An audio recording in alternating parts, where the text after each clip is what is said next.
Mais de 60 crianças e adolescentes desapareceram por dia em 2025 no Brasil. E você vai ver também.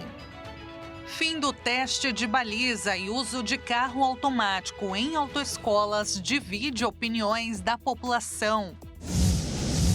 E ainda, Donald Trump promete desescalar tensão em Minnesota após mortes por agentes federais. Essas e outras notícias você confere agora no Redação Hit. Olá, bom dia. Quarta-feira, 28 de janeiro de 2026. Agora são 11 horas e 31 minutos. Pelo horário de Brasília, vamos aos destaques do Redação Hit, primeira edição. O Departamento Estadual de Trânsito, o Detran de São Paulo, aprovou mudanças na prova prática para quem vai tirar a CNH. As novidades incluem o fim do exame de baliza, que existe desde 1980, e o uso de carros automáticos nas provas. As medidas têm dividido a opinião de motoristas nas redes sociais. Quando chegava o dia da prova prática de habilitação, a temida baliza era o terror dos condutores. Aquela manobra que já reprovou a muitos, viu agora a sua vez de ser reprovada pelo Detran de São Paulo. Isso porque o Departamento Nacional de Trânsito do Estado decidiu vetar esse quesito em suas avaliações, focando na etapa de circulação em via pública. E os movimentos do Detran não pararam por aí.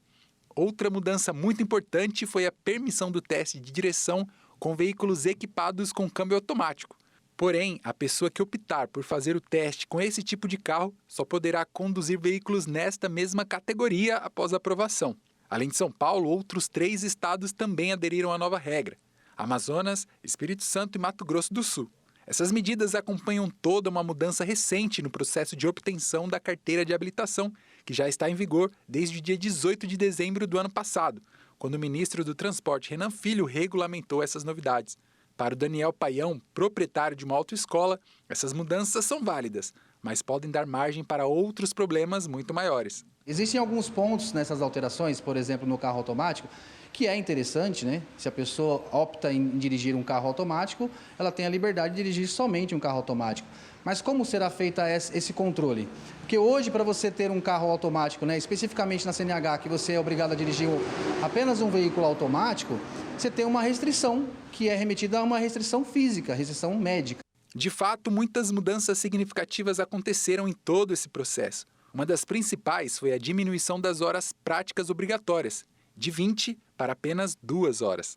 Com essa nova atualização do Detran, muita gente tem comemorado. Afinal de contas, de acordo com o governo, o processo de habilitação ficou até 80% mais barato. Mas para quem sempre dependeu desse mercado, se reinventar pode ser o grande desafio. Nós temos relatos assim absurdos, pessoas que até tiraram a própria vida. Tá muito difícil porque a população, no geral, está aguardando uma possibilidade de tirar a CNH praticamente de graça. E não é a realidade. Eu, particularmente, essa semana eu dispensei 2 funcionários. Nunca fiz isso por falta de demanda de trabalho. Sempre foi por incompatibilidade ali de trabalho mesmo, né? Mas, assim, no estado de São Paulo já fecharam várias demissões. Então, o impacto também no emprego está sendo muito alto. Milhares de autoescolas já fecharam suas portas devido ao impacto financeiro dessas novas regras. Mas muitas outras mudanças nesse tema ainda devem acontecer ao longo desse ano. Mudanças bem polêmicas, né? De um lado, tem quem apoie as alterações, do outro, há quem veja como uma facilitação excessiva para a obtenção da CNH. Mas para analisar melhor esse assunto, vamos contar com a ajuda de um especialista, o Dr. Flávio Adura, diretor científico da Abramet, Associação Brasileira de Medicina de Tráfego. Dr. Flávio, muito bom dia, seja bem-vindo ao jornalismo da Hit TV. Bom dia, muito obrigado pelo convite, um prazer conversar com você e com quem nos acompanha. Muito obrigada, doutor, prazer todo nosso. Eu gostaria primeiro de perguntar para o senhor, essas mudanças na sua avaliação representam algum risco imediato à segurança no trânsito? Alguns pontos dessa medida provisória nos causam grande preocupação do ponto de vista da segurança viária. Facilitar o acesso do cidadão para obtenção ou renovação da carteira, simplificar procedimentos, reduzir treinamentos além do necessário, diminuir custos, é importante e desejável. O problema surge quando essa simplificação deixa de ser administrativa e passa a atingir etapas que existem para proteger vidas. No caso da Carteira Nacional de Habilitação, o exame médico não é burocracia. Ele existe para identificar doenças que podem provocar sinistros de trânsito graves e fatais. Simplificar não pode deixar de avaliar a saúde do condutor. A renovação automática, sem a realização do exame, elimina uma etapa essencial da prevenção.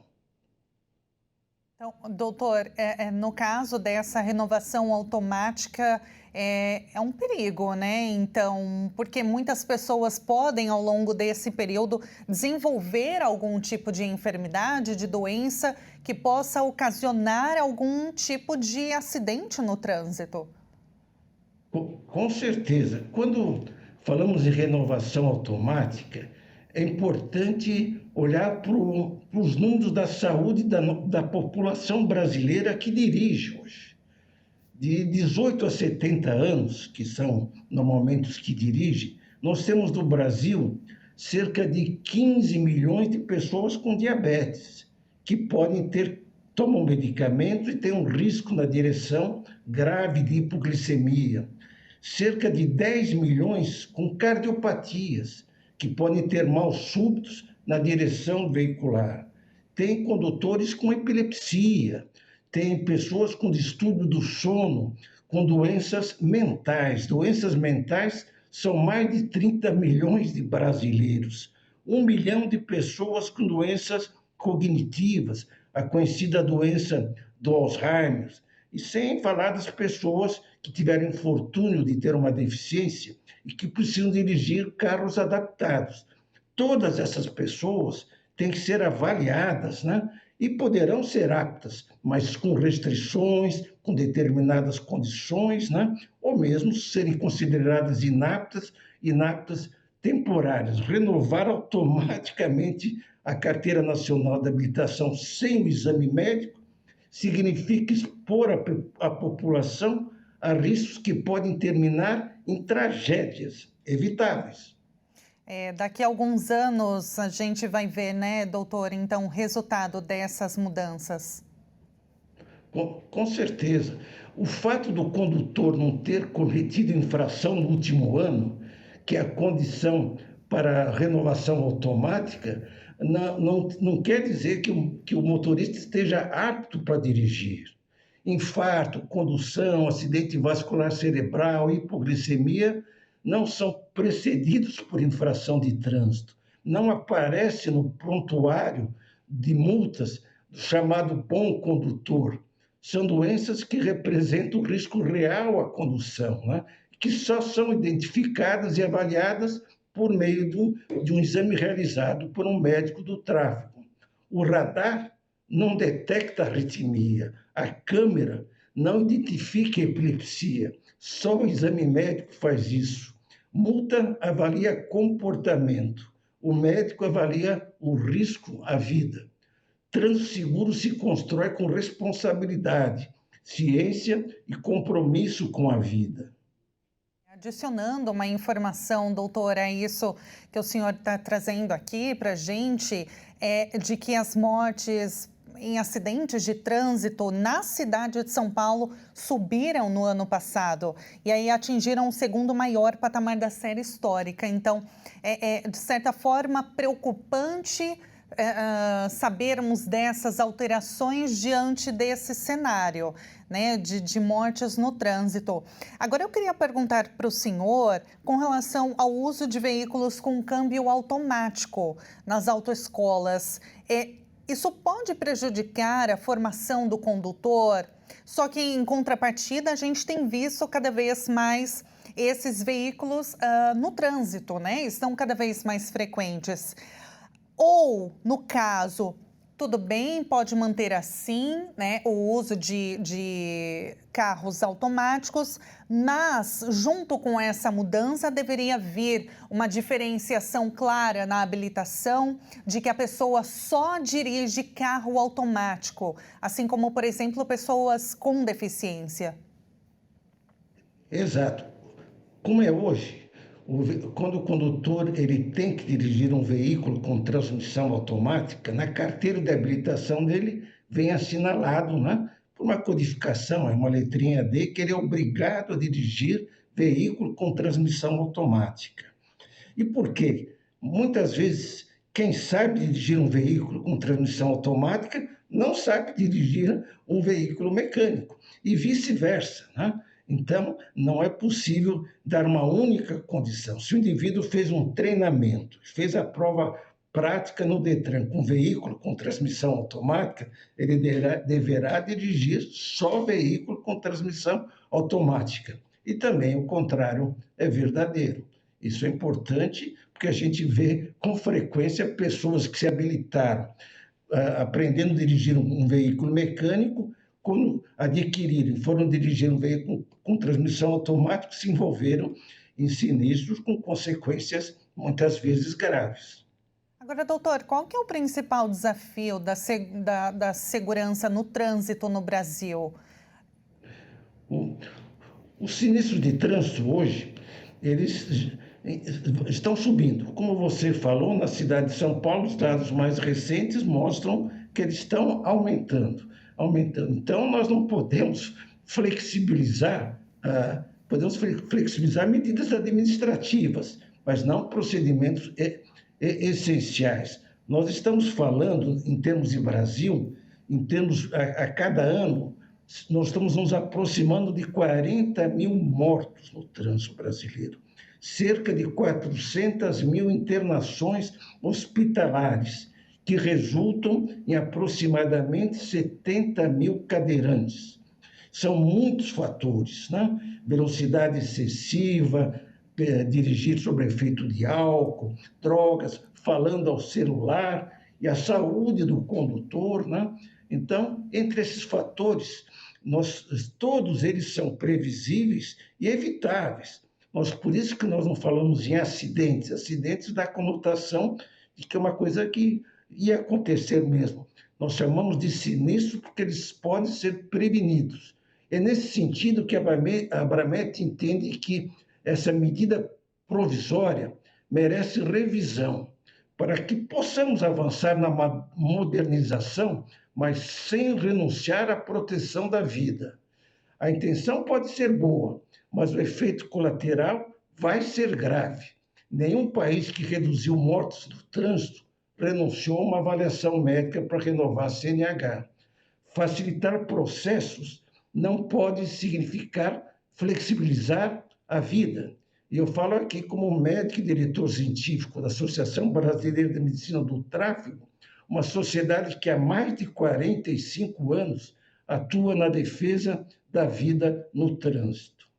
Doutor, preocupantíssimo, é muito preocupante, né? No caso, tudo isso, e ainda mais se tratando especificamente da cidade de São Paulo, né? Só quem é daqui ou já veio para cá, dirige aqui na cidade de São Paulo, sabe o quanto o trânsito, se você não dirigir por você e pelos outros, você acaba se envolvendo em acidente diariamente, porque realmente é uma loucura e a gente sabe que isso se replica em outras cidades também.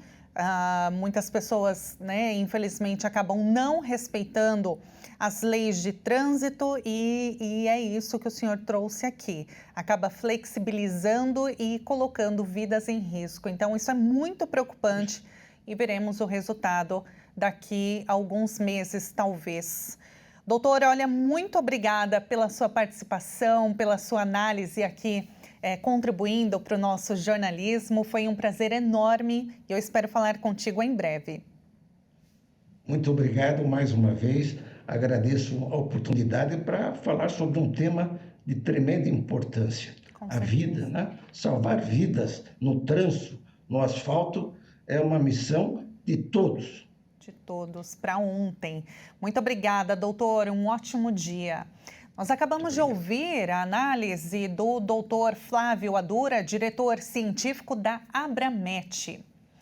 E olha, e veja a seguir, Donald Trump promete desescalar a tensão em Minnesota após mortes por ICE.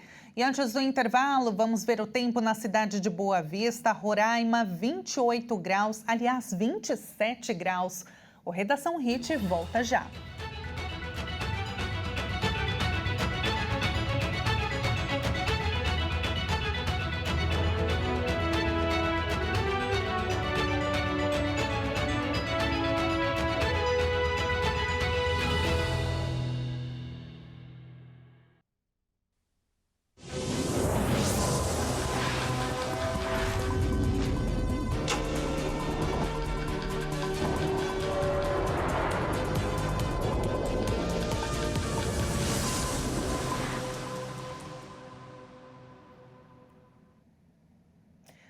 Horas e 48 minutos agora, pelo horário de Brasília, o Redação Hit está de volta. Com quórum desfalcado, o Copom decide hoje se mantém a taxa de juros Selic no maior nível em quase 20 anos. Com a inflação desacelerando, mas alguns preços, como o de serviços, pressionados, o Comitê de Política Monetária do Banco Central faz a primeira reunião do ano. Mesmo com a queda recente do dólar, os analistas de mercado acreditam na manutenção da taxa em 15% ao ano. De setembro de 2024 a junho do ano passado, a taxa foi elevada 7 vezes seguidas, mas não foi alterada nas 4 últimas reuniões. O presidente dos Estados Unidos, Donald Trump, se mostrou disposto a reduzir um pouco a escalada da situação em Minneapolis, uma cidade abalada após a morte em menos de 3 semanas de 2 cidadãos baleados por agentes federais. O presidente americano Donald Trump se mostrou disposto nesta terça-feira a reduzir um pouco a escalada da situação em Minneapolis, uma cidade abalada após a morte em menos de 3 semanas de 2 cidadãos baleados por agentes federais. Vamos desescalar um pouco, disse Trump à Fox News. O republicano descartou a demissão da secretária de Segurança Nacional, Chris Noem, alvo de críticas da oposição. A crise deu fôlego aos democratas e ameaça travar uma das principais políticas do segundo mandato presidencial de Trump, o combate à imigração. O prefeito de Minneapolis, Jacob Frey, reiterou a Tom Homan, considerado o czar migratório de Trump, que sua principal exigência é que a operação contra a imigração ilegal termine o mais rapidamente possível. Frey acrescentou ainda que Minneapolis não aplica nem aplicará as leis federais de imigração. O Departamento de Segurança Interna insiste que seus agentes foram deslocados para Minneapolis e para outras cidades com o objetivo de prender prioritariamente imigrantes sem documentos que tenham pendências relacionadas a outros tipos de crimes. Ativistas denunciam um clima de medo nas ruas e organizações de defesa dos migrantes asseguram que pessoas sem antecedentes criminais foram detidas. Os chefes das principais agências de controle migratório do país comparecerão ao Senado para uma audiência pública em 12 de fevereiro. O Brasil registrou mais de 60 desaparecimentos de crianças e adolescentes por dia no ano passado. O número aumentou 8% em um ano. O Brasil registrou um total de 23.919 casos de desaparecimento de crianças e adolescentes em 2025. O total representa uma média de 76 desaparecimentos de menores de 18 anos por dia. O Sistema Nacional de Informações de Segurança Pública, o SINESP, revelou que houve uma alta de 8% em relação a 2024, quando foram notificados uma média de 70 desaparecimentos diários nessa faixa etária. Do total de crianças e adolescentes desaparecidos no ano passado, cerca de 71% ou mais de 14 mil pessoas eram do sexo feminino e 9% masculino. Nos últimos dias, o desaparecimento dos irmãos Agatha Isabelle, de 6 anos, e Alan Micael, de 4 anos, mobiliza o povoado São Sebastião dos Pretos, na zona rural de Bacabal, no Maranhão. As crianças sumiram no dia 4 de janeiro e as buscas entraram na quarta semana na segunda-feira. A força-tarefa que está em andamento conta com o apoio do protocolo Amber Alert, acionado em situações consideradas de risco, implementado pelo Ministério da Justiça em acordo com a Meta. O sistema emite alertas emergenciais em casos de desaparecimentos ou sequestro de crianças e utiliza o Facebook e Instagram para divulgar informações e imagens das vítimas em um raio de até 200 quilômetros do local do desaparecimento. Entre as unidades de federação, as maiores taxas de crianças e adolescentes desaparecidos por 100 mil habitantes foram registrados em Roraima, com 40 desaparecidos, seguido por Rio Grande do Sul, com 28, e Amapá, com 24. Somente no ano passado, mais de 84 mil pessoas desapareceram, considerando todas as faixas de idade. É o maior número de registros desde o início da série histórica, que iniciou em 2015. O maior número de desaparecidos está concentrado no estado de São Paulo, com mais de 20 mil desaparecidos no ano passado, o que representa 24% do total do país. E na política, o presidente Lula está no Panamá para participar do Fórum Econômico Internacional da América Latina e Caribe. As tensões na Venezuela, na faixa de Gaza e na Groenlândia, além de ameaças tarifárias dos Estados Unidos, impulsionaram a articulação entre mandatários nesse início de ano. O presidente Lula conversou com 14 líderes e em um momento de instabilidade no cenário geopolítico, marcado por conflitos regionais, disputas comerciais e incertezas sobre os rumos da organização dos países. Em menos de 20 dias, Lula entrou em contato com líderes da Colômbia, Canadá, México, Espanha, Portugal, Rússia, Panamá, Turquia, Índia, Palestina, China, Estados Unidos, França e Chile. Agora, em viagem ao Panamá, o presidente participa do Fórum Econômico da América Latina, onde tem pelo menos 2 agendas bilaterais com o presidente da Bolívia e do Panamá. Além disso, Lula também se encontrou com o presidente eleito do Chile.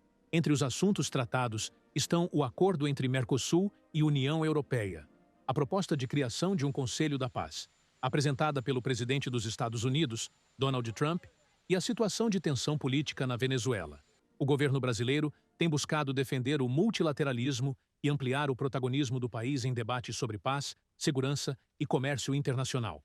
O Brasil já foi apontado por líderes europeus como um país capaz de manter a estabilidade na América Latina. Por meio do diálogo, Lula busca garantir a manutenção da soberania dos países e o respeito ao direito internacional em meio às ameaças de caráter territorial e tarifário de Trump na Europa e ao mundo. O longa brasileiro do diretor Kleber Mendonça Filho também vai concorrer ao César, a maior premiação do cinema francês na categoria Melhor Filme Estrangeiro. A indicação vem um dia depois de O Agente Secreto ser anunciado como concorrente em 2 categorias do BAFTA, a premiação considerada como o Oscar inglês. A entrega do prêmio acontece no dia 26 de fevereiro, em Paris. E o Redação Hit fica por aqui. Muito obrigada pela sua companhia. Uma excelente quarta-feira para você. Nos encontramos novamente amanhã às 11h30 em ponto, ao vivo. Te espero.